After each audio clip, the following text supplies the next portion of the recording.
And now one of the most respected investors in America is going to tell you about his secrets.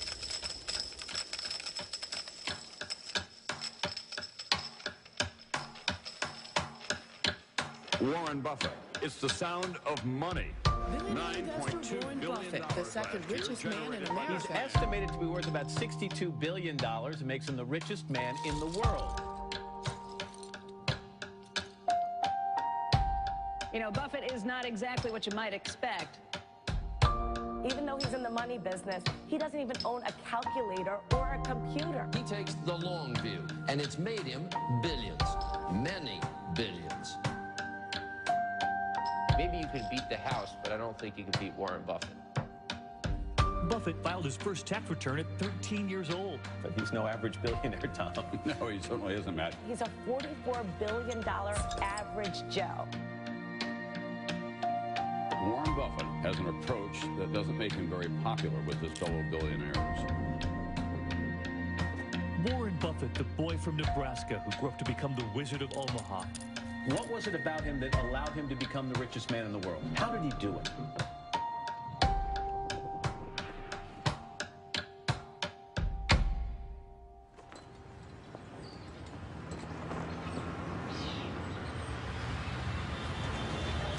70 years ago, I was in high school, almost a third as long as the country has been around. And when I was in high school, I really only had two things on my mind: girls and cars. and I wasn't doing very well with girls, so we'll talk about cars.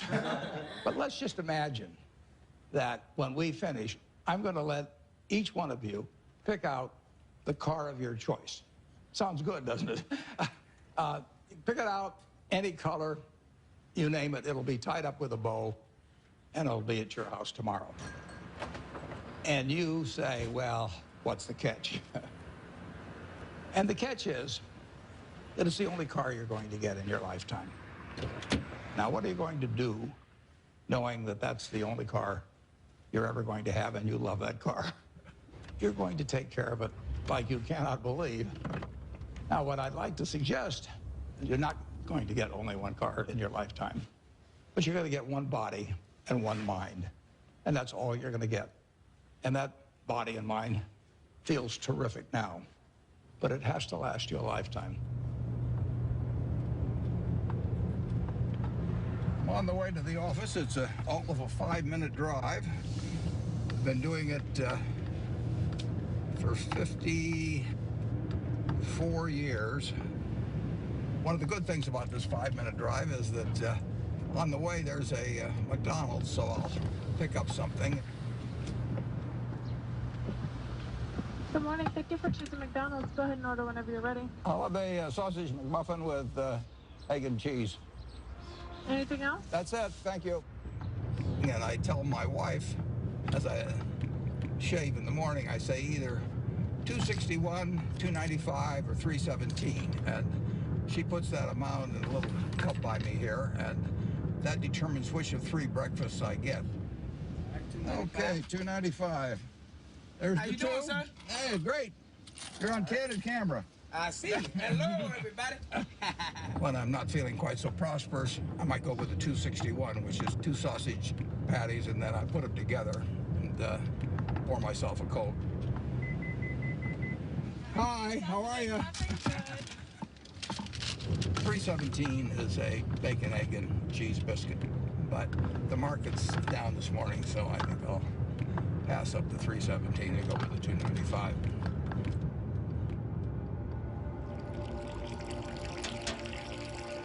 I like numbers. Started before I can remember. It just felt good working with numbers.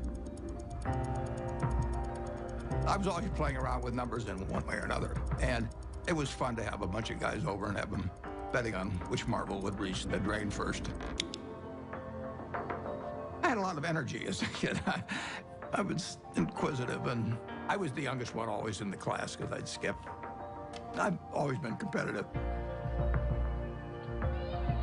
I like to read more than most kids. I really like to read a lot. My Aunt Edie gave me a copy of the World Almanac And that was heaven to me. And I can still tell you that the almost population was 214,006 in 1930. Some numbers just kind of stick with you. And very early, probably when I was 7 or so, I took this book out of the Benson Library called 1,000 Ways to Make $1,000. And one of the ways in this book was having penny weighing machines. And I sat and calculated how much it would cost to buy the first weighing machine and then how long it would take for the profit for that one to buy another one. And I would sit there and create these compound interest tables to figure out how long it would take me to have a weighing machine for every person in the world. I had everybody in the country weighing themselves 10 times a day, and me just sitting there like John D. Rockefeller's weighing machines. The allowance when I was a little boy was a nickel a week, but I liked the idea of having a little more than a nickel a week to work with, and I went into business very early. I started selling Coca-Cola door-to-door, I sold gum door-to-door, or sold Saturday Ink Post, Liberty Magazine, Ladies' Home Journal, you name it. I think I enjoyed the game almost right from the start. But I like being my own boss. That's one thing I liked about delivering papers. I could arrange the route I wanted. Nobody was bothering me at 5 or 6 in the morning.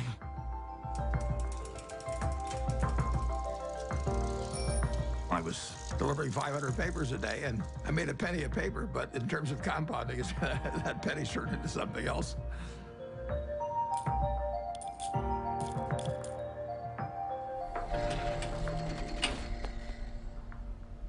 Einstein is reputed to have said that compound interest is the 8th wonder of the world or something like that. And it goes back to that story you probably learned when you were in grade school where somebody did something for the king and the king said, "What can I do for you?" And he said, "Well, let's take a chessboard and put 1 kernel of wheat on the first square and then double it on the second and double it on the third." And the king readily agreed to it. And by the time he figured out what 2 to the 64th amounted to, he was giving away the entire kingdom. So it's a pretty simple concept, but over time, it accomplishes extraordinary things.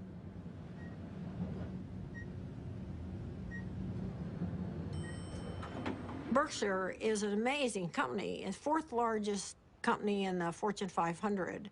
He is the only person who has ever, from scratch, built a company that is in the top 10 of the Fortune 500.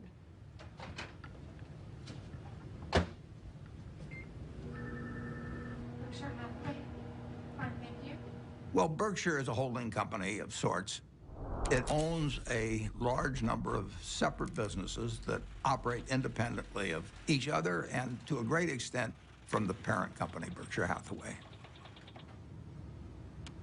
What gold's been red hot? My favorite green gold. So strong. All right. Well, we're going to get more from you in a second. We have maybe 70, maybe 80 businesses, and we ask them to behave in a way that doesn't hurt our reputation at Berkshire Hathaway, but they run their own lives. Other people do most of the decorating of the office, so various things come in. Originally, when I moved in 1962, you can see this. I went down to the South Omaha Library, and I think for $1, I got 7 copies of old New York Times from big times, like the Panic of 1907. This is one, 1929, obviously. But I wanted to put on the walls days of extreme panic in Wall Street, just as a reminder that anything can happen in this world. I mean, it's instructive art, you can call it.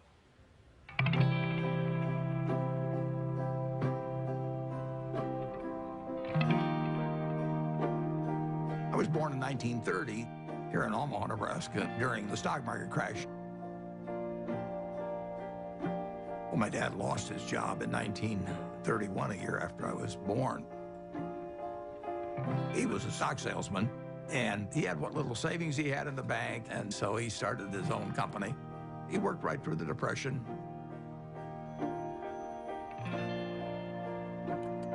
He had an investment company, and as an adult, when I look back, I thought, wow, did that ever take a lot of nerve? Sometimes we'd go down there on Sunday and we could play with the adding machine. My brother and I tended to play the games together. And I remember at one point, he said to me, I'm going to be a millionaire by the time I'm 30 or something like that. It was totally outside of anything my family had experienced, but he just was unusual that way.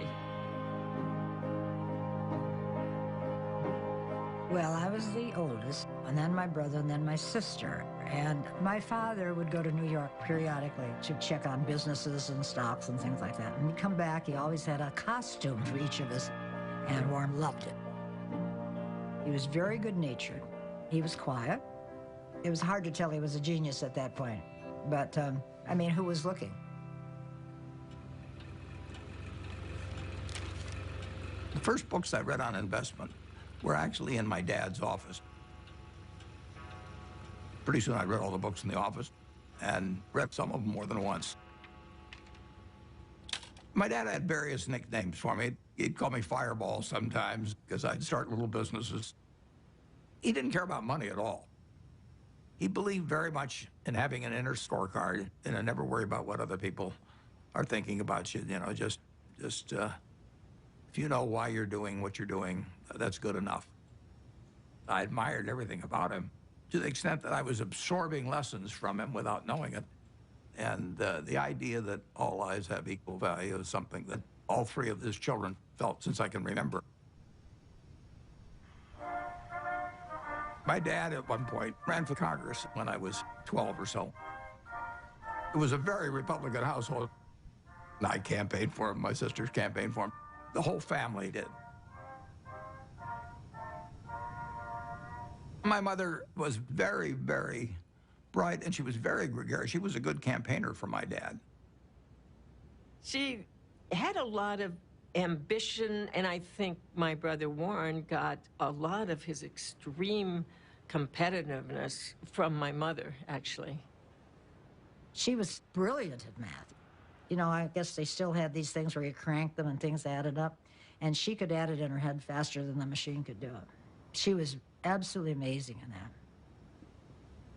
She was very dutiful about taking care of the kids, but you didn't get the same feeling of love. It was there, but it didn't come out the same way as with my dad. In the nation, the only permanent way to prosperity is a balanced budget.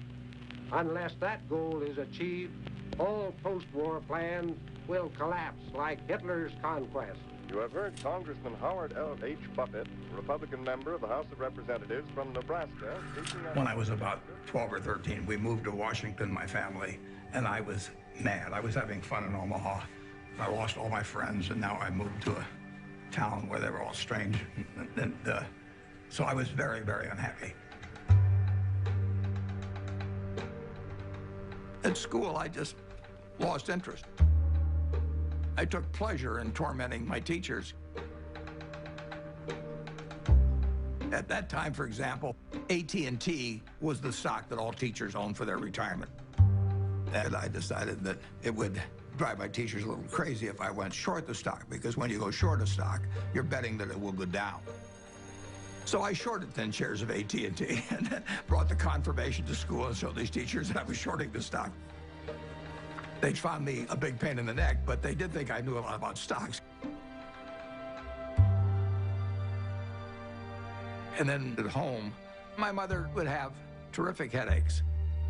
And you didn't want to be around her when she was having the headaches. And she would lash out more. She would never do it in public. Well, I think we were terrified of her. When I'd wake up in the morning, I'd listen to hear her voice. I could tell by her voice it was going to be a terrible day or not. When she got difficult, the three children felt it. When I was at the low point, sort of, I decided that I would run away. So I talked two other guys into running away with me. We went out and we started hitchhiking. And then we got picked up by the highway patrol, and that scared the hell out of us. It's very interesting. My dad never really gave me help about doing this. But he finally said, you know, he said, you can do better than this. And just saying that, I mean, I felt I was letting him down, basically. So in all ways, He was teaching me. He never taught by telling me things. He just taught by example. He had unlimited confidence in me, even when I screwed up. And that takes you a long, long way. The best gift I was ever given was to have the father that I had when I was born.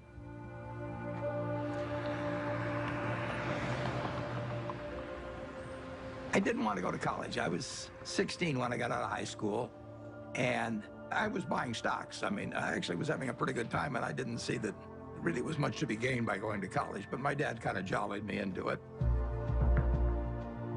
He had a roommate who was a friend of mine, and the roommate said it just drove him crazy because he studied all the time, and Warren would come in like 15 minutes before the exam and just ace his way through it. I finished in 3 years because I had enough credits, and I was in a hurry. I wanted to get out. When I got out of the University of Nebraska, I applied to Harvard Business School. They told me I was to get interviewed in a place near Chicago. I got there, and he interviewed me for about 10 minutes. And he said, forget it. You're not going to Harvard. And so now I'm thinking, what do I tell my dad? You know, this is terrible. And it turned out to be the best thing ever happened to me. Later that summer, I was looking through a catalog. And in the catalog, it had these names of people that were teaching. And one was Graham and another was Dodd. I had read this book by the two of them. So I wrote him a letter in mid-August. And I said, Dear Professor Dodd, I said, I thought you guys were dead. But now that I found out that you're alive and teaching at Columbia, I would really like to come. And he admitted me. So, you know, that it just shows you never can tell.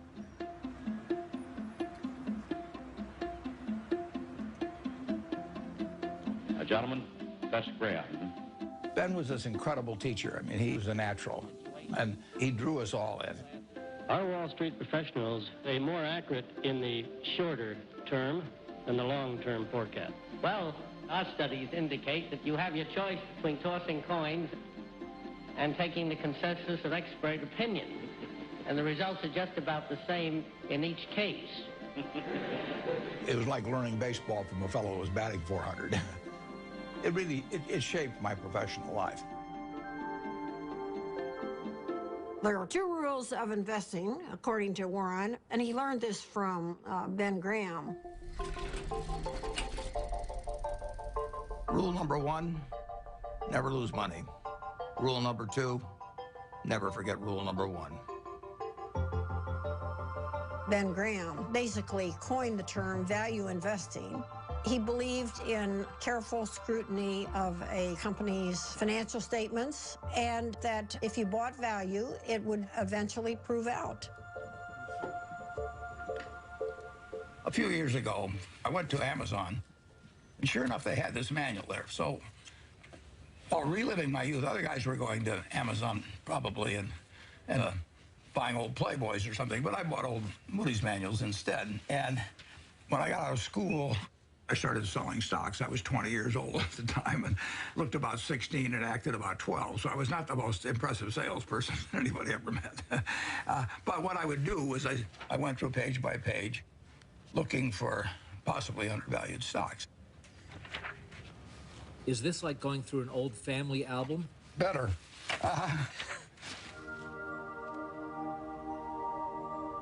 When I got out of business school at Columbia, I developed pretty decent skills in terms of business, but I hadn't really come to terms with the world exactly.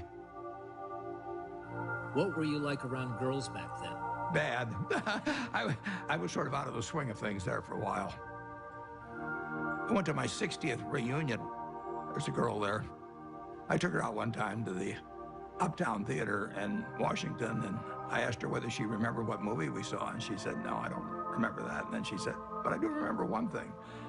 And like an idiot, I said, what was that? And she said, well, you picked me up in a hearse. And it was true that I owned a half interest in a hearse when I was in high school, which was not the smoothest thing, or coolest, as I would say now, the thing that you could do on a date.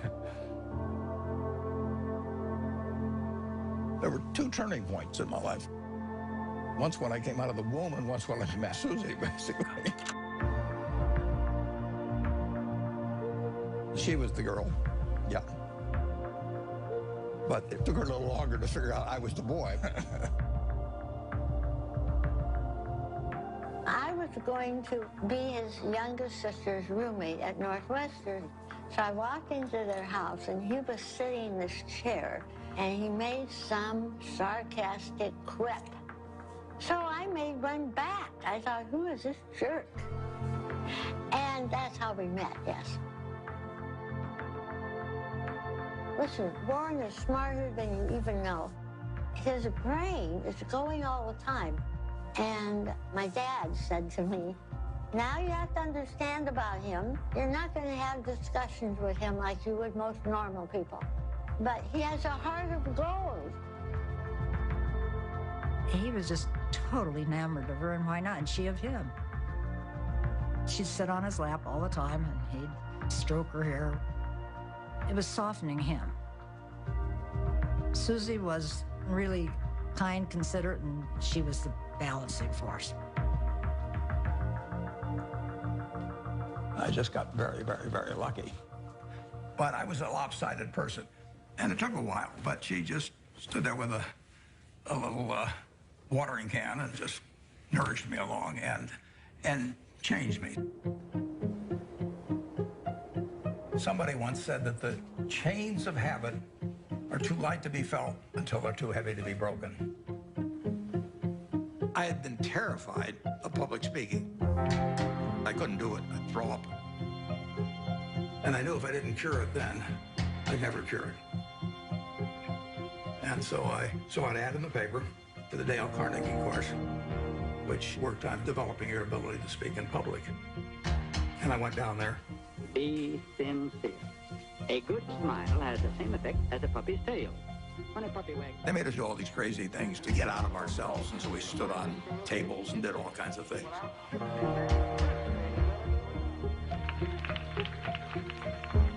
If I hadn't have done that, my whole life would have been different. So in my office, you will not see the degree I got from the University of Nebraska. You'll not see the master's degree I got from Columbia University, but you'll see the little award certificate I got from the Dale Carnegie course.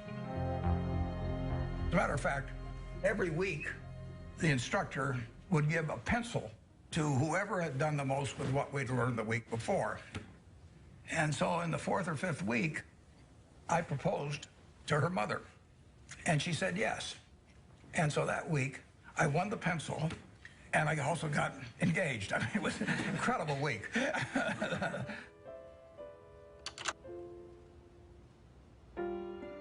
One day it was kind of interesting because I couldn't see anything without my glasses, and I was so nervous that I just decided I'd take off my glasses and I wouldn't be able to see all those people out there.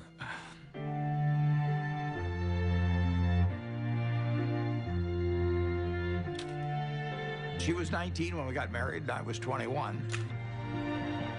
But she was so much more mature than I was, there's no comparison.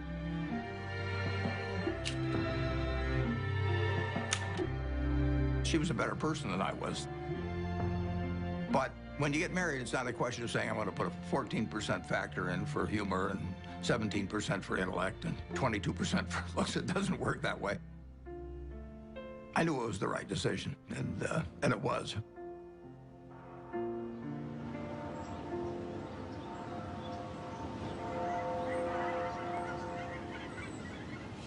You could live anywhere in the world. Why do you choose Omaha, Nebraska? Yeah, I love it. I was born about a mile from here, and I've never had a bad experience in Omaha.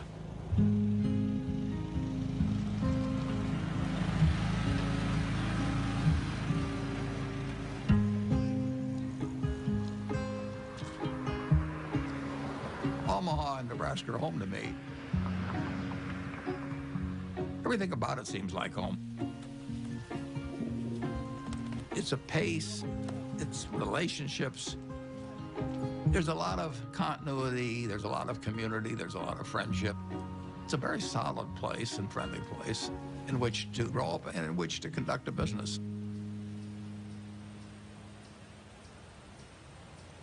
When I came back to Omaha in early 1956, I had no idea what I was going to do.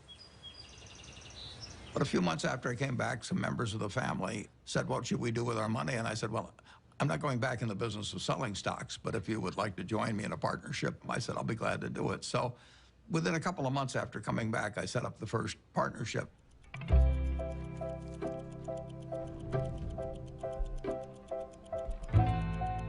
I wrote all the checks individually. I filed 11 income tax returns. I took delivery on stocks for all the different companies. I was a one-man band there for 6 years. Warren would sit upstairs in his little office there, and I would bring up the name of a company, and most of the time he knew much more than I did about the company. He'd know how many shares were outstanding, he'd know the capitalization, he'd know the earnings. It was absolutely incredible. I mean, when Warren said something, it meant a heck of a lot. And I think all of us paid a lot of attention to Warren when he took a definite stand on something. When I first met Warren back in 1959, I recognized immediately that he was a very intelligent person. For the last 4 or 5 years, the stock market has been booming along and presumably forecasting better business, which has really not materialized. So maybe the stock market is really correcting a previous incorrect forecast this time rather than making a new correct one. He made a lot of money buying thinly traded securities that were incredibly cheap statistically. Warren was at that time dealing with small companies, and his investments often were to buy a company that you could figure was a discarded cigar butt, but it had one more smoke in it. And he wanted to buy at the right time to be able to benefit from the one smoke. The first partnership started with $105,100. I put up the 100 and the other people put up the 105,000. And then at the start of 1962, I moved to Kiewit Plaza. And by the time I moved to Kiewit Plaza, we had $7 million invested, and a fair amount was profits. I was then renting a house. I never owned a house to that point. And then 2 years later, I bought the house I live in today in 1958.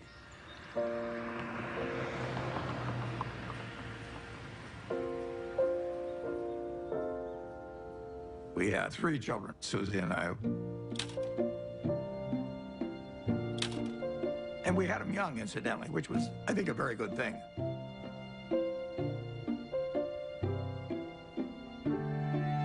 My daughter, Susie, was born here. I named her Susie just like that as soon as I looked at her, because she looked just like her mother. And she was a cinch.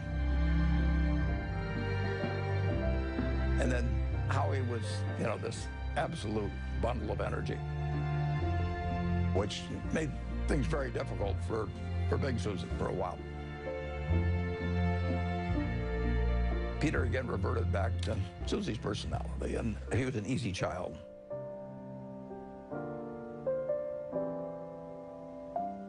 Well, you know, I would describe my childhood as normal, but who knows what normal is. People often think, you know, well, Warren Buffett was this famous rich guy. He was not famous and he wasn't rich when we were growing up. What I saw first and foremost, day in and day out, was consistency. Every day we'd hear the garage door close in the house, and then like clockwork, my dad would come in the door, I'm home, and we'd all eat dinner together, which I think surprises a lot of people. My dad, he used to rock me to sleep at night and sing Over the Rainbow. So I have this insanely sentimental attachment to that song. I've always had a really close relationship with him.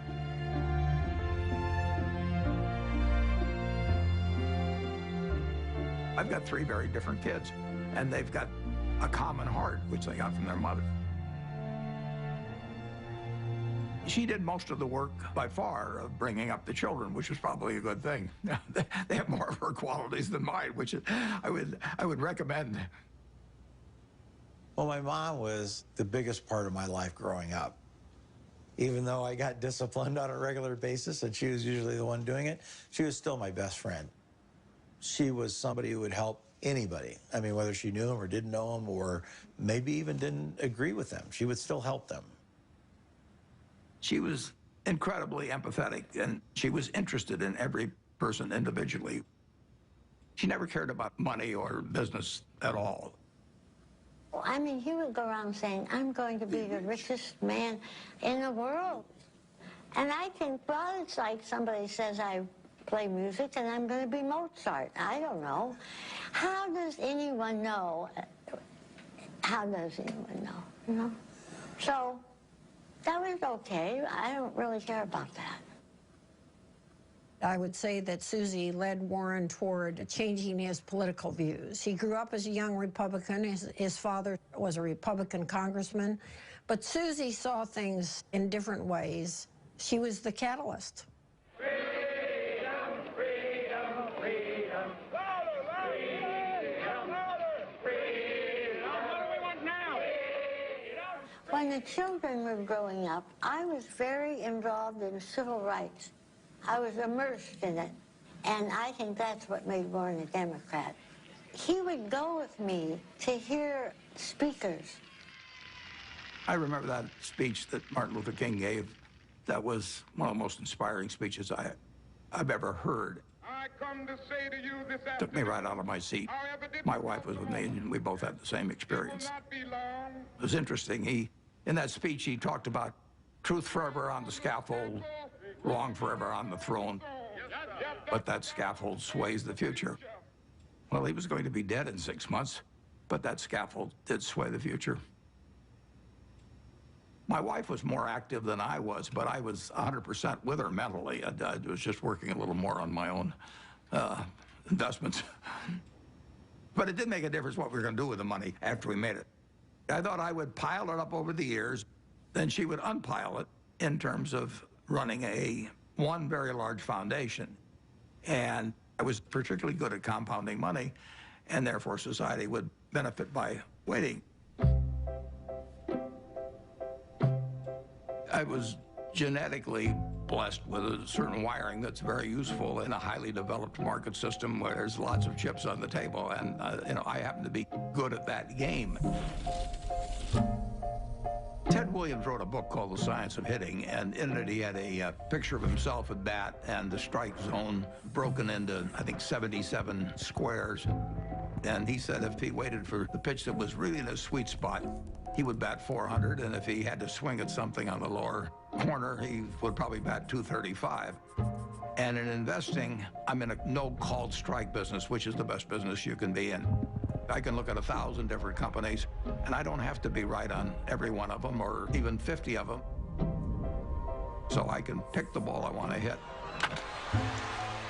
And the trick in investing is just to sit there and watch pitch after pitch go by and wait for the one right in your sweet spot. And if people are yelling, swing you bum, ignore them. There's a temptation for people to act far too frequently in stocks simply because they're so liquid. Over the years, you develop a lot of filters. And I do know what I call my circle of competence. So I stay within that circle, and I don't worry about things that are outside that circle. Defining what your game is, where you're going to have an edge, is enormously important.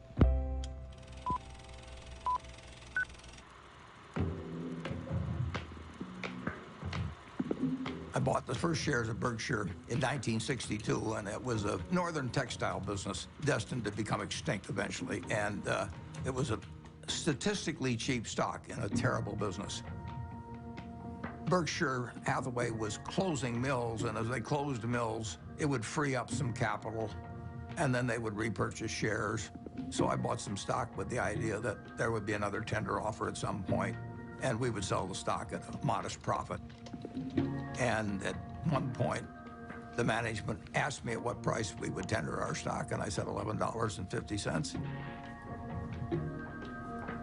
And the tender offer came out a few months later, and it was at $11.03, was an eighth of a point cheaper.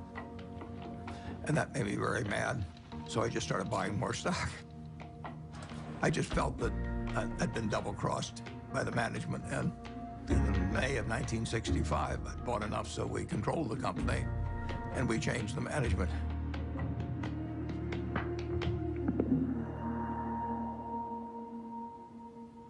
That was a pretty silly way to behave, as Warren has recounted in retrospect.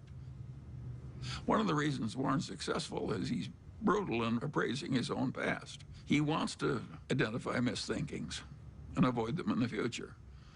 But it was an accident that he chose Berkshire Hathaway. If the chairman hadn't tried to cheat him out of an eighth, there wouldn't have been any Buffett-Berkshire Hathaway history. If you're emotional about investment, you're not going to do well. You may have all these feelings about the stock has no feelings about you. Looking back, it's interesting, that tender offer, I didn't realize it, but it happened about 5 days after my dad had died, and whether that had affected me or not, I don't know. Do you remember your last conversation with your father? Yeah, but I don't want to talk about it.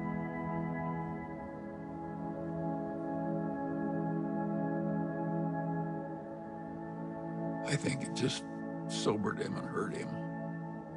But Warren soldiers on.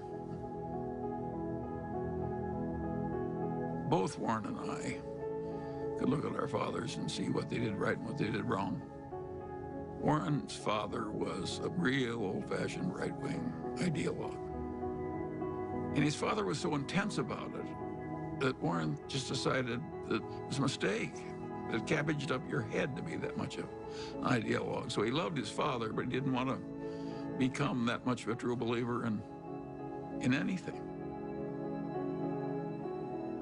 My politics became more overt after my dad died. Civil rights changed my views. You know, in 1776, Thomas Jefferson wrote, "All men are created equal," and then when they wrote the Constitution, they all of a sudden decided that, no, it was just 3/5 of a person if you were black. I mean, that struck me as kind of crazy. I was talking to him one day about some racial issue, and he said to me, "Wait till women discover they're the slaves of the world." Now, how many men were cognizant of that, and even women then?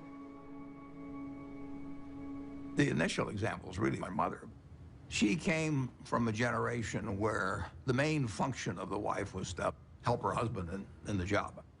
And my sisters are fully as smart as I am. They got better personalities than I have, but they got the message a million different ways that their future was limited, and I got the message that the sky is the limit. And it wasn't due to a lack of love or anything of the sort. It was the culture. On the other hand, you can look at the flip side of that and say it's quite encouraging, because if you look at what this country accomplished only using half of its talent, you know, just think of the potential for the future. I'm enormously bullish on America over the future, and part of the reason is that we, by some rather stupid decisions, essentially put half our talent on the sidelines. Warren is probably the most rational person I've ever met. Charlie Munger would be a close rival. And Charlie became a man that Warren depended on heavily. And I think his first experiences in the discarded cigar butt era convinced him that it was not exactly where he wanted to be. He'd made so much money for so long doing what he'd been taught by Ben Graham, which is to buy these very cheap stocks. And if they were cheap enough, he didn't care it was a lousy company and a lousy management. He knew he was going to make money anyway just because of the cheapness. Charlie Munger has had a big impact on me in moving me toward looking for wonderful companies at fair prices rather than fair companies at wonderful prices. And that was enormously important because it enabled Berkshire to scale up in a way that would have been impossible to do otherwise. Yep. What are the key indicators you look for within companies before making an investment? Well, I look for something that does give them a moat around it. We have a company called See's Candy out on the West Coast. See's Candy is boxed chocolates. If you give a box of See's chocolates to your girlfriend on the first date and she kisses you, we own you. You know, I mean, we can raise the price tomorrow and you'll buy the same box. You're not going to fool around with success. So the key there is the response.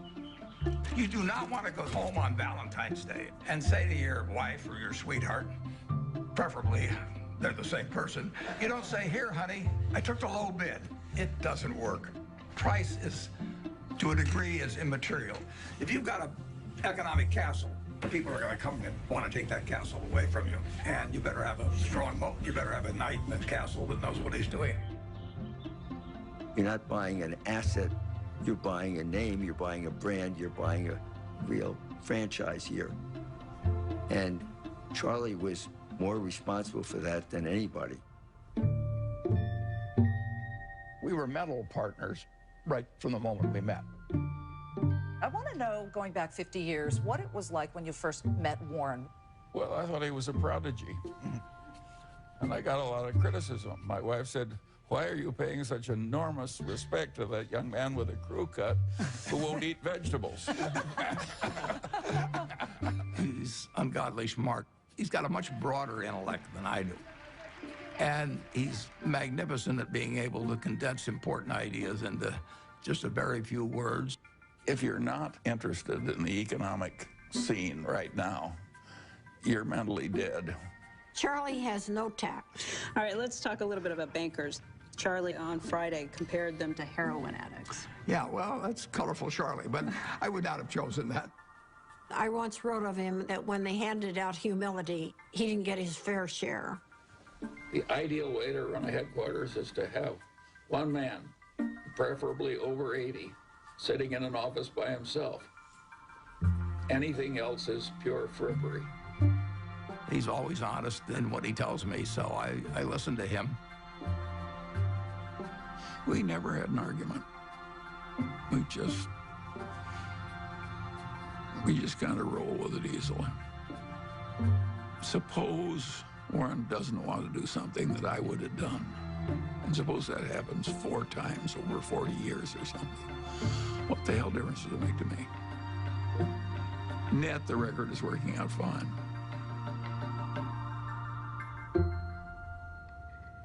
Both of us know that we've done better by having ethics. Warren's not interested in making money by cheating people. Warren's opinions of Wall Street investment bankers would not endear him to their mothers. He feels that they're, for the most part, not out for their clients. They're out for their own business interests.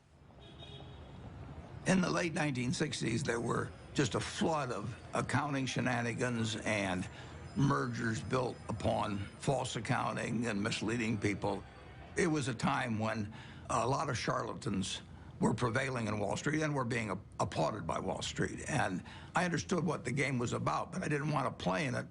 So I closed down the partnership at the end of 1969, and I took on the title of chairman for Berkshire Hathaway.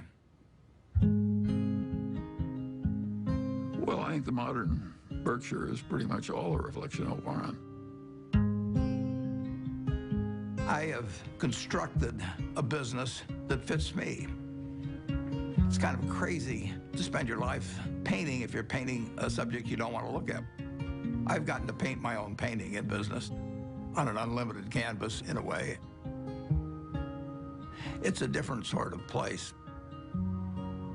I work with a great group of people that make my life very easy and that take good care of me. We have 25 people in the office, and if you go back, it's the exact same 25, the exact same ones. We don't have any committees at Berkshire. We don't have a public relations department. We don't have investor relations. We don't have a general counsel. We don't have a human relations department. We just don't go for anything that people do just as a matter of form. It's exactly the life I like. And it's not work to me. It's just a form of play, basically.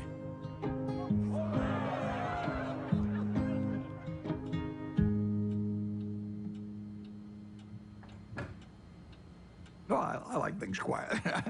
I shut the door, actually, at the office because I don't want to hear anybody talking outside. And I still probably spend 5 or 6 hours a day reading. Look at what's trending today. Our quick roundup of what has you talking. Well, what's amazing is the stuff he remembers. It's like a little computer, you know. I keep thinking the hard drive will run out of space, but it doesn't. He's one of the smartest people we know. So I was at a couple of the family dinners at the Gates house where Mary, Bill's mom, was trying to convince him to come out to the family place at Hood Canal to meet Warren Buffett. And he was resisting because he was really busy with Microsoft. And finally he said, Mom, okay, I'll come for lunch. So the two of us flew out there somewhat reluctantly because, you know, buying and selling stocks, which is how I thought of Warren, wasn't of particular interest to me and didn't seem like value added. It turned out that was completely wrong. We knew that day that we'd be very close friends. In fact, we just couldn't get enough of each other. Shortly after I met Bill Gates, Bill's dad asked each of us to write down on a piece of paper one word that would best describe what had helped us the most. Bill and I, without any collaboration at all, each wrote the word focus. Well, focus has always been a strong part of my personality. If I get interested in something, I get really interested. If I get interested in a new subject, I want to read about it, I want to talk about it, and I want to meet people that are involved in it. We both love to work hard. You know, neither of us like frivolous things. You know, he doesn't know much about cooking or art or a huge range of things. I can't tell you the color of the walls in my bedroom or my living room. I don't have a mind that relates to the physical universe well. Warren checking the Dow. But the business universe, I think I understand reasonably well. Warren's ability to size up people and businesses, it's a pretty magical thing. He is the best at that of anybody we know. We should all try to be 20% as good at that. I like to sit and think. And I spent a lot of time doing that, and sometimes it's pretty unproductive, but I find it enjoyable to think about, particularly about business or investment problems. They're easy. It's the human problems that are the tough ones. Sometimes there aren't any good answers with human problems. There's almost always a good answer with money.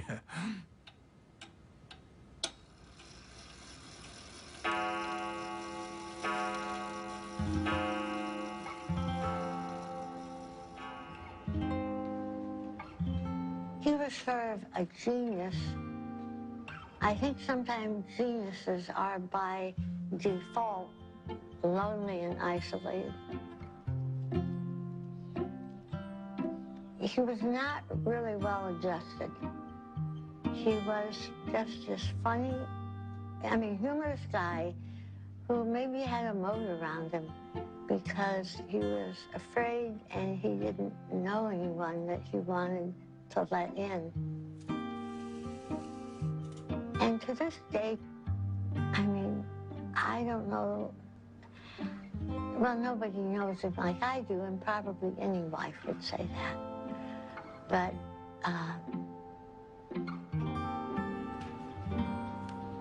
he's a loner in a sense. And it's difficult to connect on an emotional level because I think that that's not his basic mode of operation. He was there, physically, but he was upstairs reading all the time. I always told my mother we have to talk in sound bites. I learned that early on, that if you start, going into some long thing, unless you've explained to him ahead of time that it's going to be a long thing and you need him to hang in there, you lose him. You lose him to whatever giant thought he has in his head at the time that he was probably thinking about before you came in and really wants to get back to. He's not like the rest of us. I don't think my dad ever took anybody for granted, but you are a little bit blind, I think, sometimes to what other people might be doing behind the scenes. And my dad's gotten a little bit of a pass. Warren can't find the light switch, and it's probably my fault. One time, years ago, when the kids were little, I was feeling really sick. I had the flu, so I lay down on the bed, and I said to Warren, will you get me a pan or something from the kitchen? I may not get to the bathroom. I feel so sick. He said, okay. So he trotted down to the kitchen, and I hear this bang, biff, boom, bang. And he comes up and he brings me a colander, and I looked at it and I said, look, honey, this has holes in it. Oh, okay. So he ran down, all this banging of him. He comes up and he puts the colander on a cookie sheet.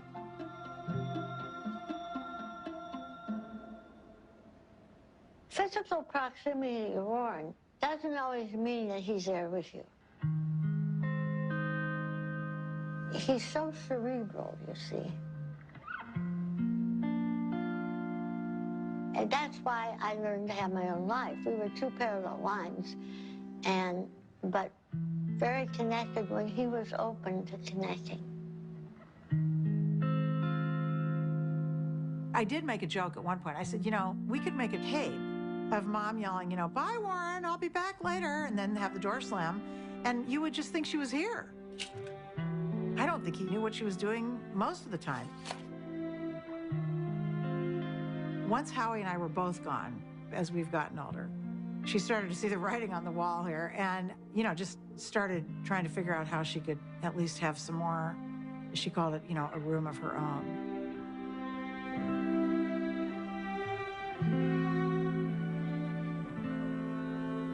The worst mistakes involve not understanding other people as well as you might.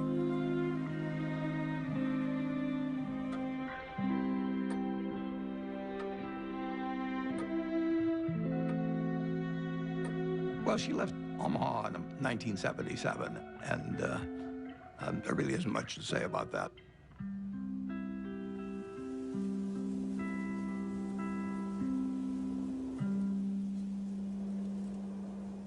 It was devastating for him.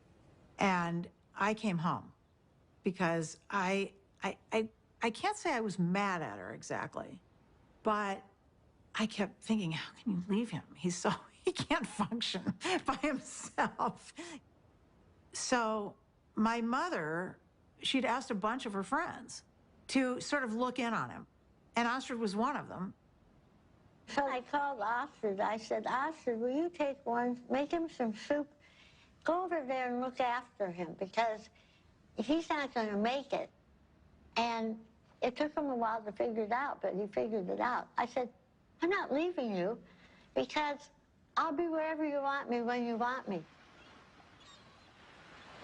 My mom moved to San Francisco, and I think one of the reasons it was important for her to leave Omaha was because she just felt like she was kind of trapped in this environment, that everybody knew who she was, that she, you know, couldn't have her own identity.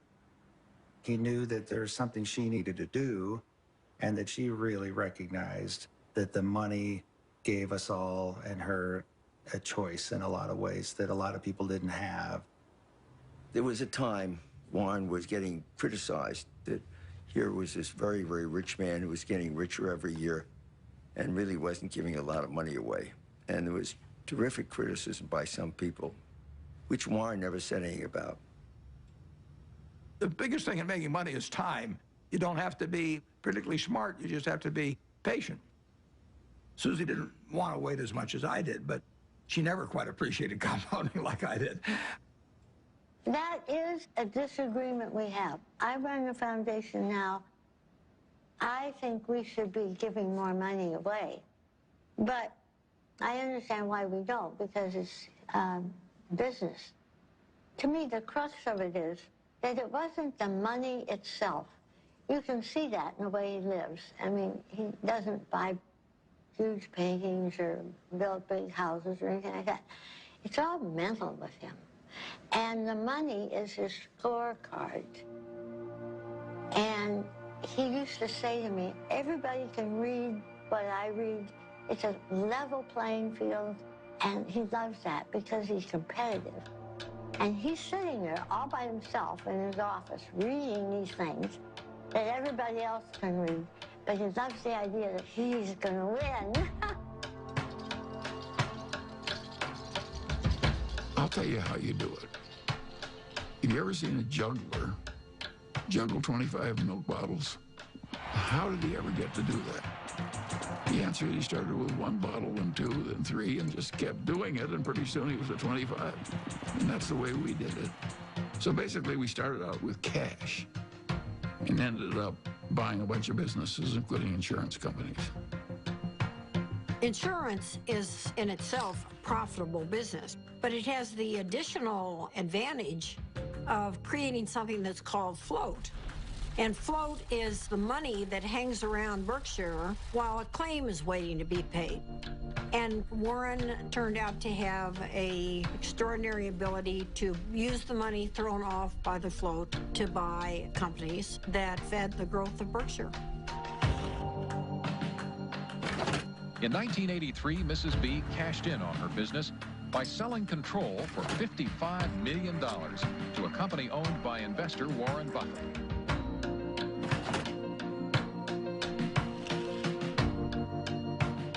Warren was quite an expert about newspapers. He got interested in the Post because he recognized it as a greatly undervalued company. He had to write me a letter. Dear Mrs. Graham, I've just bought 5% of your company, and I mean you no harm. And I think it's a great company. I know it's Graham owned and Graham run, and that's fine with me. And I thought, whoa, this guy's really terrific. He used to come to board meetings with about 20 annual reports. And he would take me through these annual reports. I mean, it was like going to business school with Warren Buffett. Kay Graham did introduce Warren to the world of Washington, entirely different group than he had ever dealt with before. It was clear that working with Kay gave him a different kind of confidence, and he was the star. Everyone wants to hear what Warren Buffett has to say. The Oracle of Omaha, building his image and having some fun. Berkshire shares have increased more than 2,000% in value, one of the largest market capitalizations in the world, and it could grow a lot larger since Warren Buffett shows no sign of slowing down. So how did he do it? By investing in what he knows and understands. Good old-fashioned American brands like Coca-Cola, Fruit of the Loom, and Dairy Queen. What inspired you? This inspired me. Find what you like. Is that what Yeah, absolutely. Today, the Coca-Cola Company will sell almost 2 billion 8-ounce servings of one form or another of Coca-Cola products. Now, if you get an extra penny a day, a penny a serving, that's $20 million a day. That's $7.3 billion a year from 1 penny more. When you own Coca-Cola, you own a little piece of the minds of billions and billions of people. That is really good. Who's got the most $100 bills these days? Well, his name is Warren Buffett in this country, and he has just displaced his friend Bill Gates as the richest businessman in the world.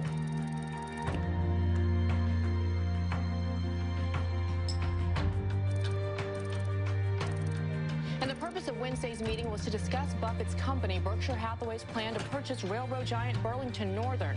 Valued at $26 billion, this would be Buffett's largest acquisition ever.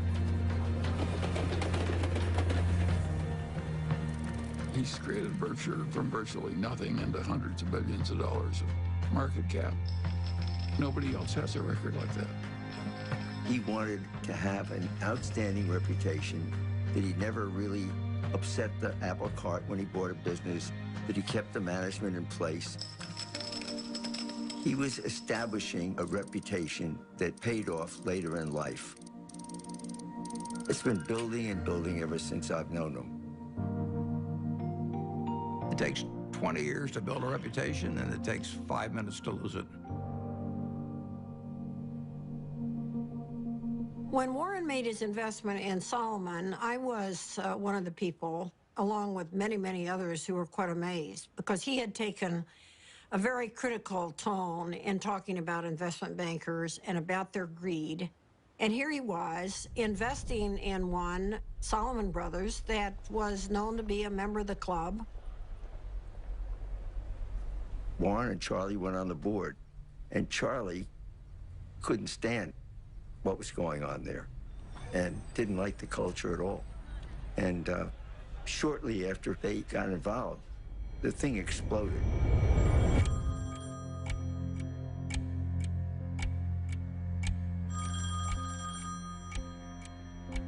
In 1991, on a terrible day in August, I got a call, and the two top officers of Solomon were on the other end, and they said that we had a problem. This is NBC Nightly News. Good evening. It is the kind of scandal that rocks Wall Street and raises questions about the integrity of our financial institutions.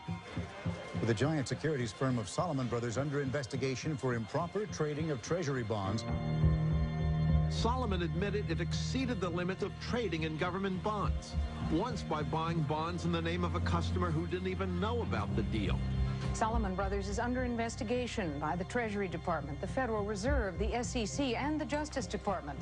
But more important than the fate of the firm itself is the impact their actions could have on the public trust and on the credibility of the American market worldwide. The company owed $150 billion. It owed more money than any other private company in the United States at the time. And that night, I met with the man that ran the Federal Reserve of New York, who was the sheriff, in effect. And I said, I've never really owed very much money before. I said, I've got a little mortgage on a house, but $150 billion is a little staggering. And I was hoping he would say, well, don't worry, Warren, we'll give you a few weeks to breathe. And he said to me, prepare for any eventuality.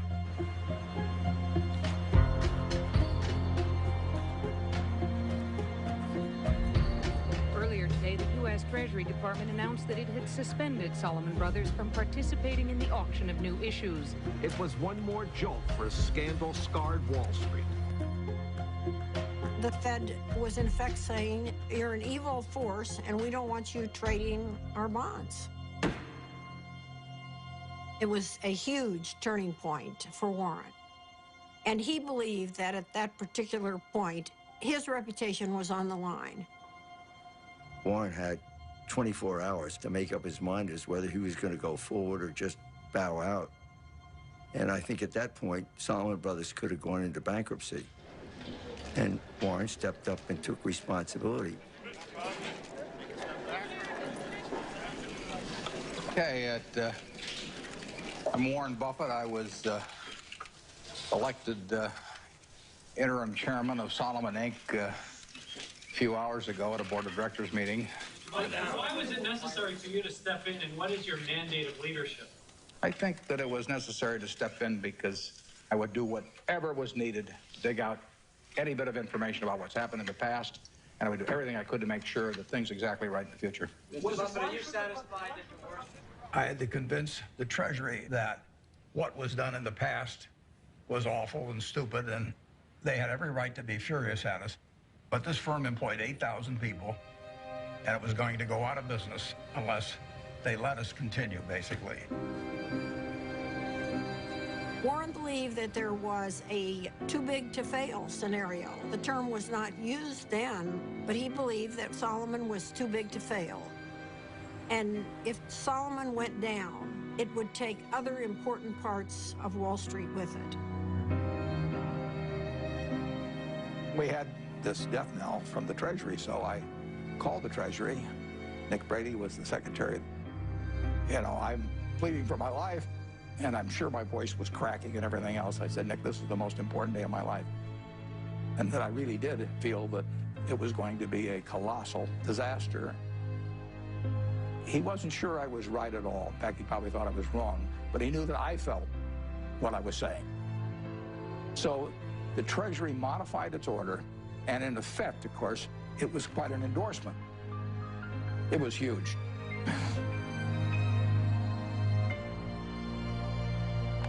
It saved Solomon. Nick Brady went with Warren because he trusted him. It shows how having a good reputation is really helpful in life. I thank you for the opportunity to appear before this subcommittee. I would like to start by apologizing for the acts that have brought us here. The nation has a right to expect its rules and laws to be obeyed. But I also have asked every Solomon employee to be his or her own compliance officer. After they first obey all rules, I then want employees to ask themselves whether they are willing to have any contemplated act appear the next day on the front page of their local paper to be read by their spouses, children, and friends. If they follow this test, they need not fear my other message to them. Lose money for the firm, and I will be understanding. Lose a shred of reputation for the firm, and I will be ruthless. I welcome your questions.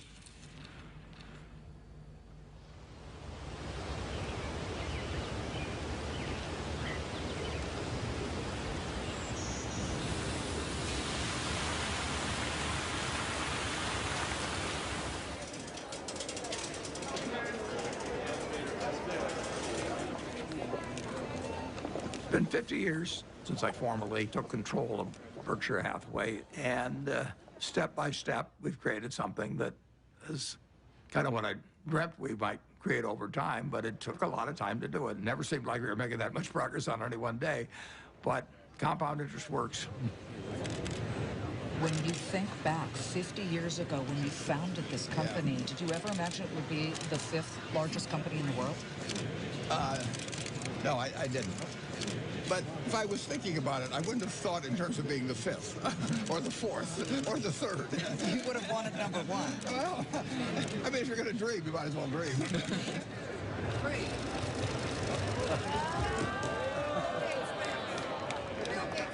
Well, a Berkshire Hathaway shareholders meeting is partly a fun festival. It's sort of a Mardi Gras for people that come every year. It's a chance for us to have a lot of fun and meet the people that have entrusted us with their money. Well, we used to have just 30 people in a cafeteria, and now we have this huge public spectacle. Celebration is part of making a group of people work well together. It's a celebration. We are glad you're here at our meeting. Be sure to check out our wares. We'll sell you C's candy and dilly bars and insurance for all of your cars. For it's buy all you see at the Berkshire Show.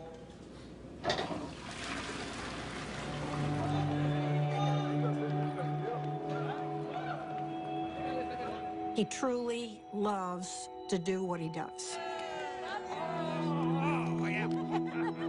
I think investors who own Berkshire Hathaway, they see themselves as a part of a community.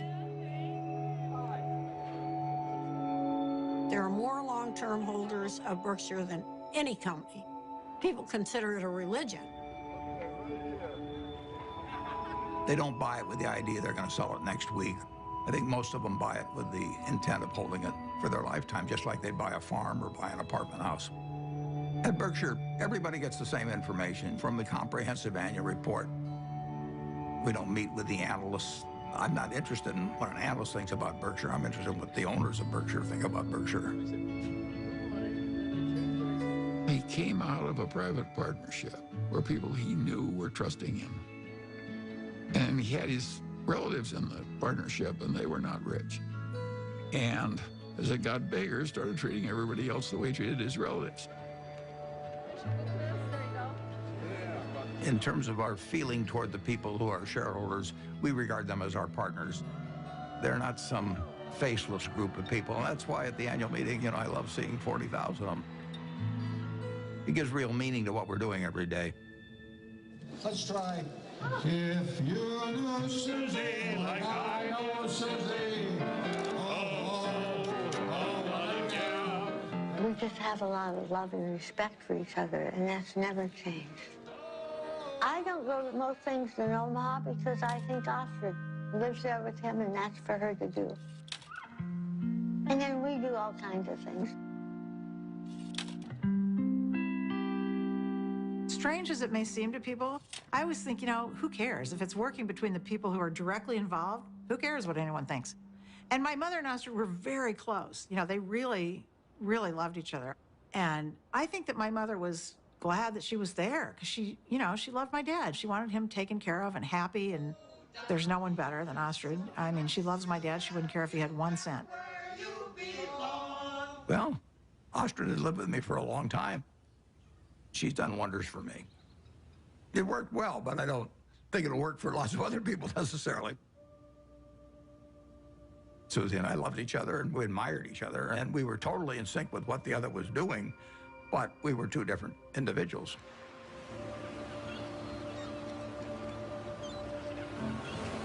The first time Warren came out to San Francisco, we took a walk and he looked around, and he's not very visual. He was looking around and he said, this is your city.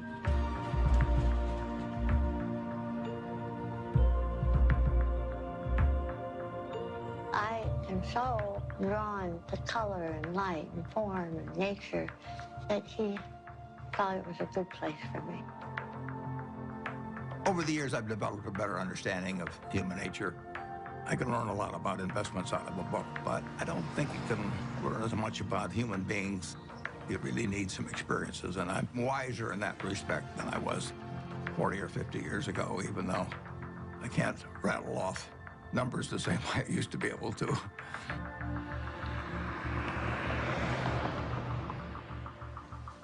Well, I think that what we do reflects who we are. And that's true for everybody in this room. And if you do the work I do, you meet the best human beings in the world. People who've made a choice not to make money, but to serve other human beings. I think it's the best kind of life anyone could have. I was with her in Arizona at this Fortune Most Powerful Women's Conference, and she told me that she'd had a biopsy the day before, and I didn't really think much of it. Then we got home, and the biopsy results were not good. It was stage 4 oral cancer. I was on my way to a board meeting in India, and I remember saying to her, you know, I'll see you when I get back. And she rarely cried, and she just started crying. I said, no, you need to stay here, and you need to come out for the operation.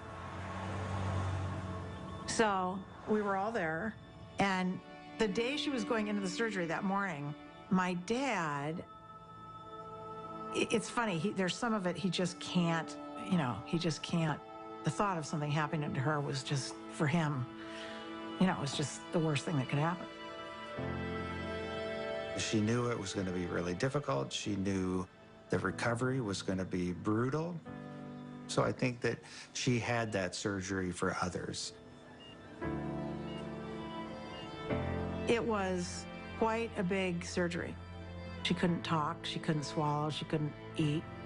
But she came out, and I really was with her for the next 4 months or so. And my dad came out every weekend.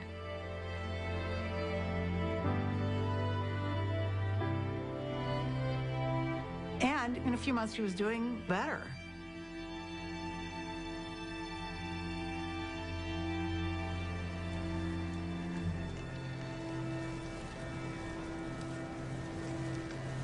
She and my dad had gone to Cody, Wyoming, which they did every year with a bunch of friends.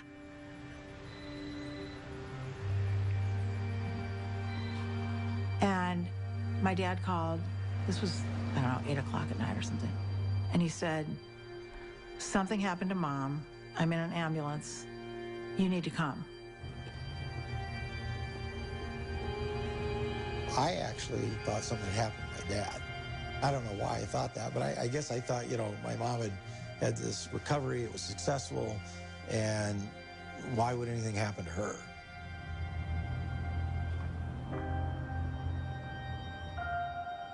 It was horrible. And a total shock. You know, she'd been fine. She'd been fine. They went off to Cody, and she was fine, and they were having dinner, and, you know, she didn't feel well after dinner, and she had the stroke.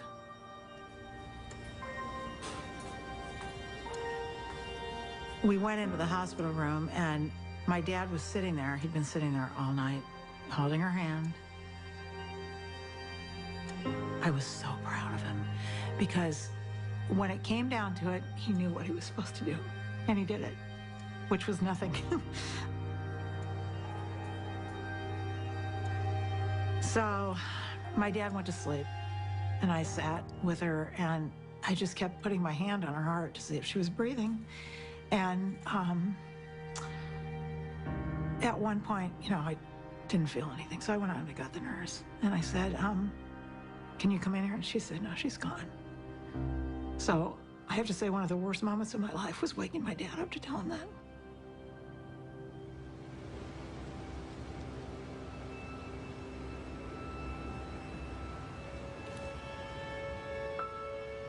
It's a very strange thing, love. You can't get rid of it.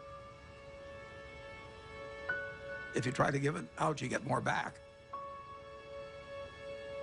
If you try to hang on to it, you lose it.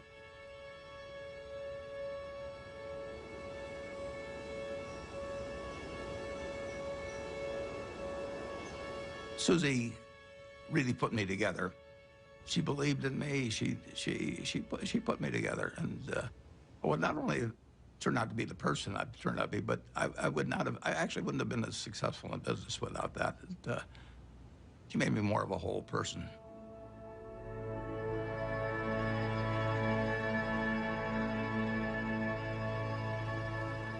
He went dark, essentially quiet and inward for a certain amount of time.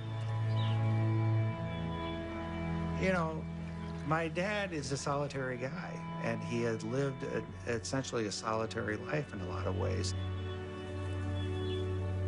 I think it came down to him figuring out how he was going to get through this tunnel and get out the other side.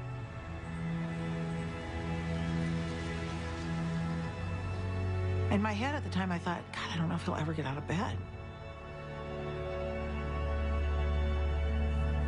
But he did.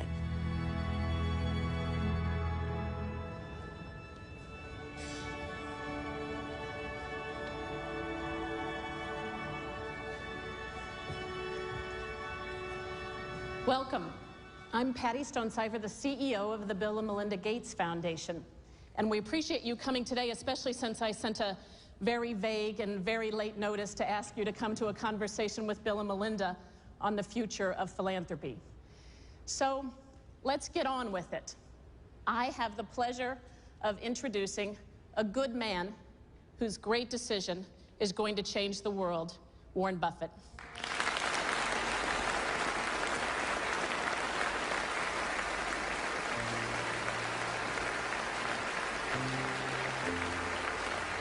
A remarkable decision tonight from one of the richest men in the world. Mega billionaire Warren Buffett says he is giving away most of his fortune to charity. Buffett has pledged to give away the bulk of his fortune to the Bill and Melinda Gates Foundation and giving more than 15% of his money to foundations started by his 3 children and his late wife, Susan. One global health activist called what Buffett did today one of the most remarkably selfless acts that history will ever record. That's a better hand than I get at a Berkshire Hathaway meeting.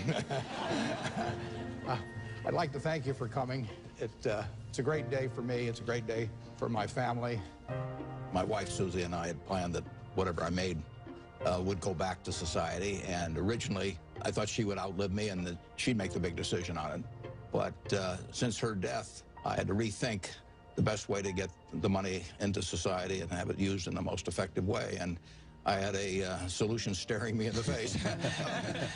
It was completely out of the blue. I mean, amazing. The largest single gift ever given was what he gave away that day. I'd like to ask the people representing those various foundations to come out. First 3 letters are easy to sign. I just signed Dad.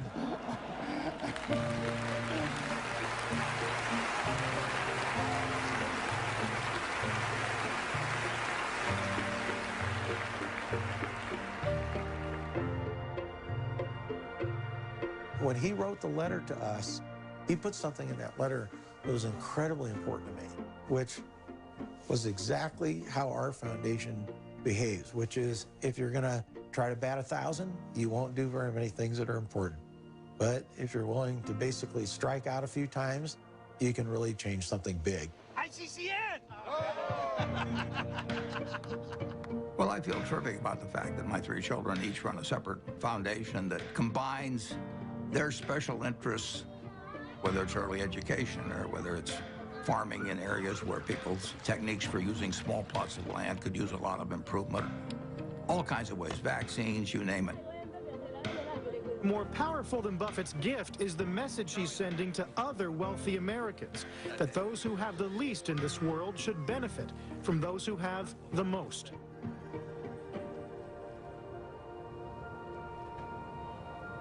In my entire lifetime, everything that I've spent will be quite a bit less than 1% of everything I make. The other 99% plus will go to others because it has no utility to me. So it's silly for me to not transfer that utility to people who can use it. It's doing me no good.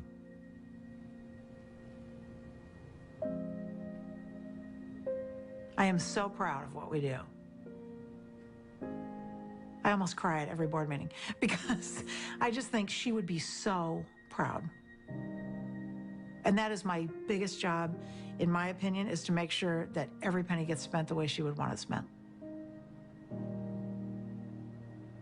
Whoever you are in this life, you don't want to think you wasted a lot of your energy and love and time on something useless. I always thought I'd marry a minister or a doctor or somebody out doing some valuable service to human beings. And the fact that I married somebody who makes just piles of money is really the antithesis of what I ever thought. But I know what he is, and he is, there's no finer human being than who he is.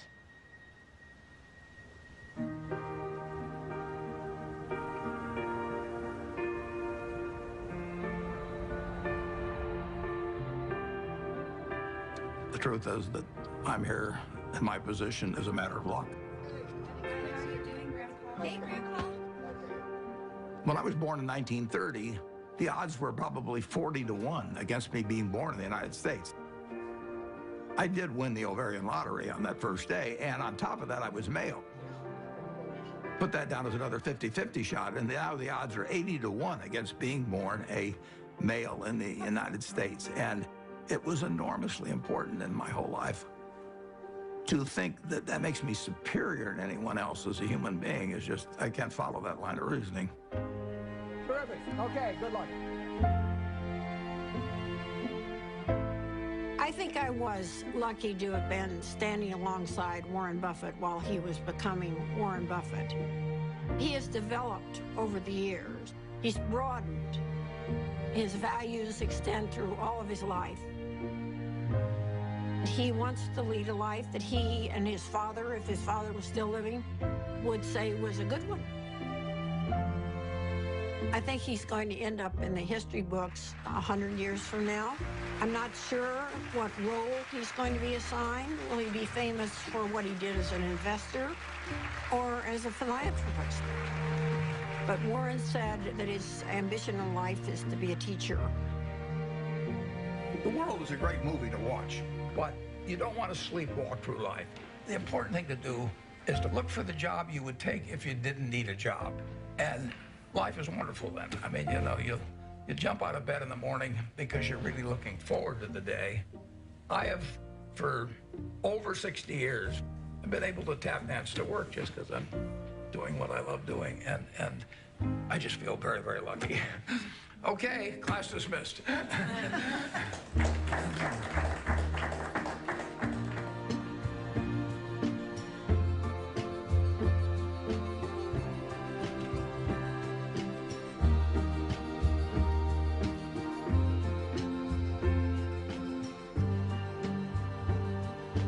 Hi. Do you fear death? No, I don't. I've had a terrific life. I feel, you know, it's going to happen. And I have no idea what happens after it. I'm an agnostic, so it may be terribly interesting. It may not be interesting at all. We'll find out. But physically, I'm pretty well depreciated. I'm getting down to salvage value.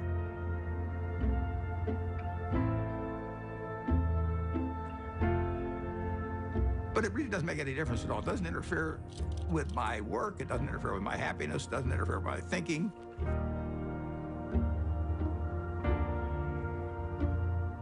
I don't feel any diminution in my enjoyment of life or enthusiasm for life at all.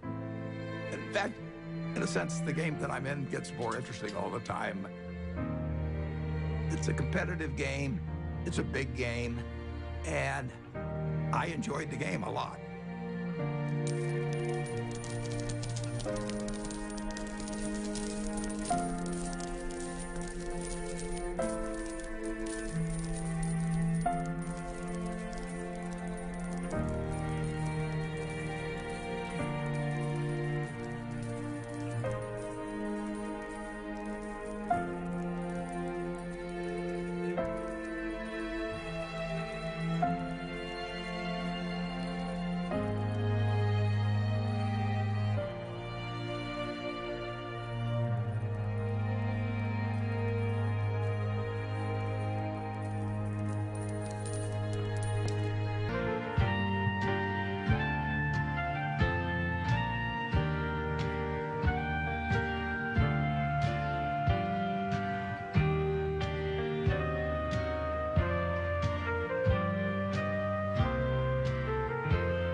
Good night, Susan.